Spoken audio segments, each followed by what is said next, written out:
Assalamualaikum warahmatullahi wabarakatuh. Bismillahirrahmanirrahim. Alhamdulillah. Sahabatku semua, salam penyuluh hukum. Sahabatku semua, jumpa lagi dengan saya Bang Ali, penyuluh hukum pada BPSDM Hukum dan HAM, Kementerian Hukum dan Hak Asasi Manusia. Sahabatku sekalian, pada video penyuluhan hukum kali ini saya akan menyampaikan tentang kekayaan intelektual komunal yang diatur dalam Peraturan Pemerintah Republik Indonesia Nomor 56 Tahun 2022 tentang kekayaan intelektual komunal. Apa itu kekayaan intelektual komunal?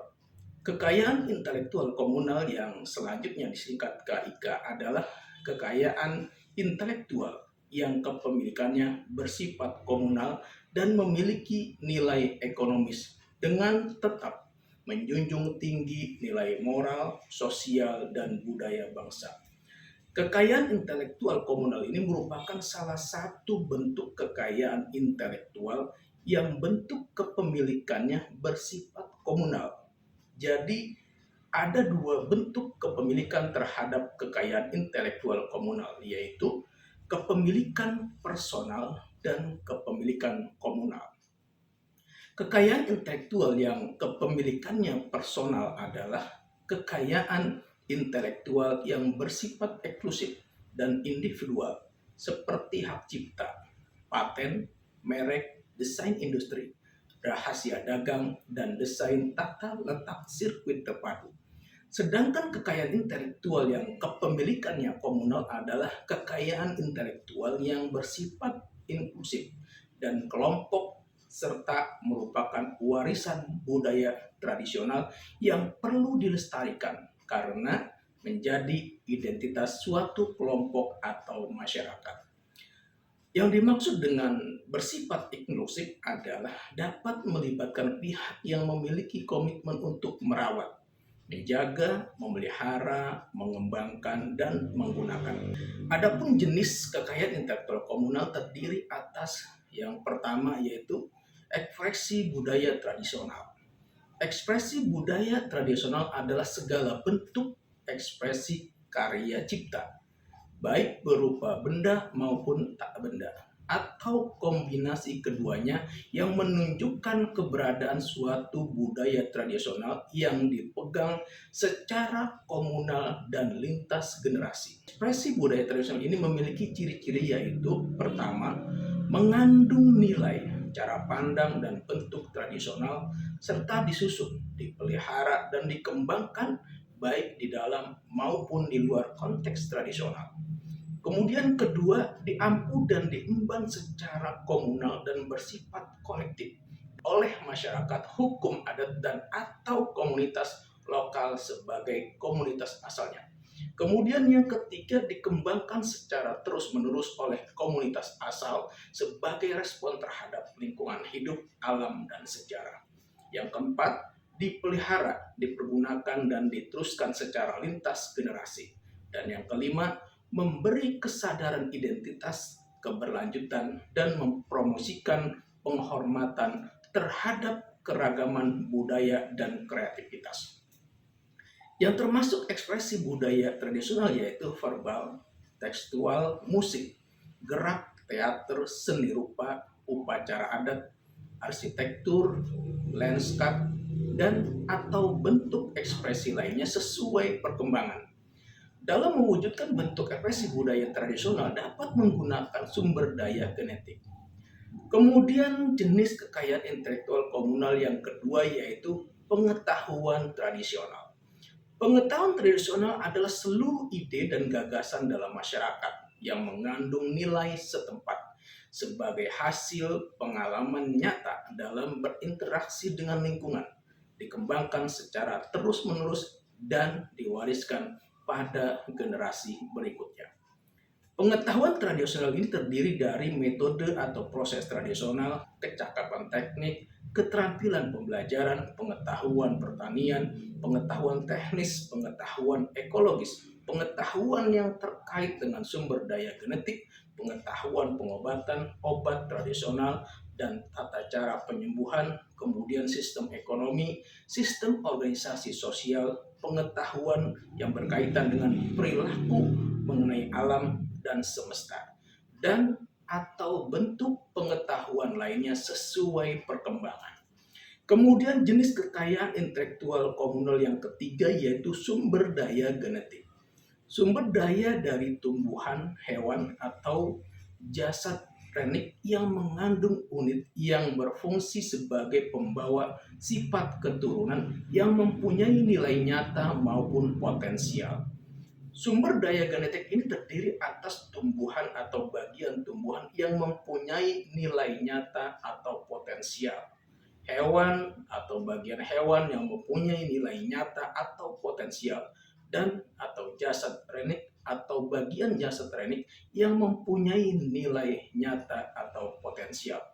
Kemudian jenis kekayaan intelektual komunal yang keempat yaitu indikasi asal. Indikasi asal adalah ciri asal barang dan atau jasa yang tidak secara langsung terkait dengan faktor alam yang dilindungi sebagai tanda yang menunjukkan asal suatu barang dan atau jasa yang benar dan dipakai dalam perdagangan. Indikasi asal ini terdiri atas barang dan atau jasa yang berasal dari sumber daya alam, hasil pertanian, produk olahan, produk atau produk jasa, dan atau produk seni, kerajinan, dan industri. Kemudian jenis kekayaan intelektual komunal yang kelima yaitu potensi indikasi geografis. Potensi indikasi geografis adalah suatu barang dan atau produk yang karena faktor lingkungan geografis termasuk faktor alam, faktor manusia atau kombinasi dari kedua faktor tersebut yang memberikan reputasi tertentu pada barang dan atau produk yang dihasilkan, yang memiliki potensi untuk dapat dilindungi dengan indikasi geografis dan belum didaftarkan sebagai indikasi geografis. Potensi indikasi geografis terdiri atas barang dan atau produk, diantaranya itu sumber daya alam, barang kerajinan tangan, dan atau hasil industri.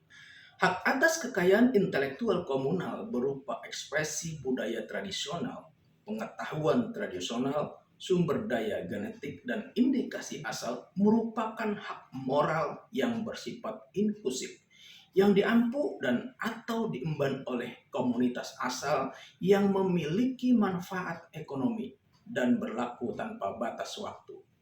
Sedangkan hak atas kekayaan intelektual komunal berupa potensi indikasi geografis merupakan hak moral yang bersifat inklusif, yang diampu dan atau diemban oleh komunitas asal.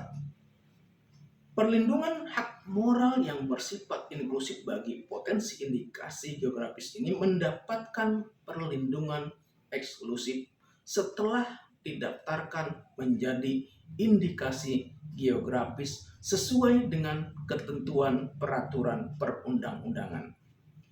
Sahabatku sekalian, kemudian bagaimana pencatatan kekayaan intelektual komunal dilakukan? Pencatatan kekayaan intelektual komunal dilakukan terhadap kekayaan intelektual komunal yang belum terdata.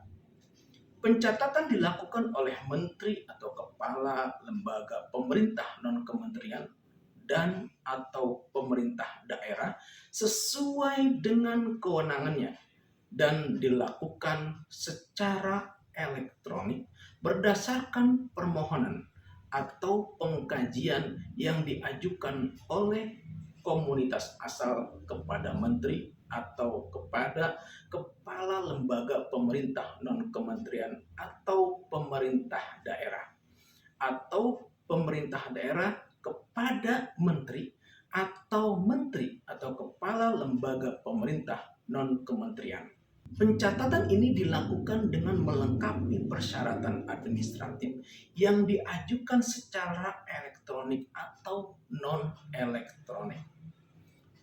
Pencatatan secara elektronik ini dilakukan melalui pangkalan data kementerian atau lembaga pemerintah non-kementerian dan pemerintah daerah yang terintegrasi dengan sistem informasi kekayaan intelektual komunal Indonesia.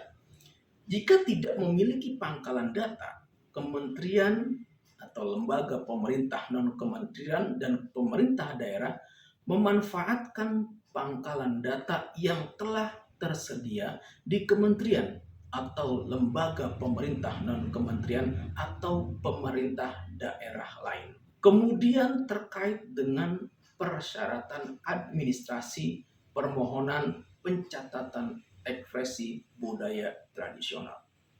Persyaratan administrasi terhadap permohonan pencatatan ekspresi budaya tradisional paling sedikit meliputi formulir permohonan pencatatan, deskripsi, data dukung, dan pernyataan tertulis dukungan upaya pelindungan, pelestarian, pengembangan, dan pemanfaatan yang ditandatangani oleh pemerintah daerah. Persyaratan administratif terhadap permohonan pencatatan ekspresi budaya tradisional berupa deskripsi paling sedikit memuat nama ekspresi budaya tradisional, komunitas asal, bentuk ekspresi budaya tradisional, klasifikasi ekspresi budaya tradisional, wilayah atau lokasi, sifat ekspresi budaya tradisional, dan dokumentasi dalam bentuk audio dan atau visual.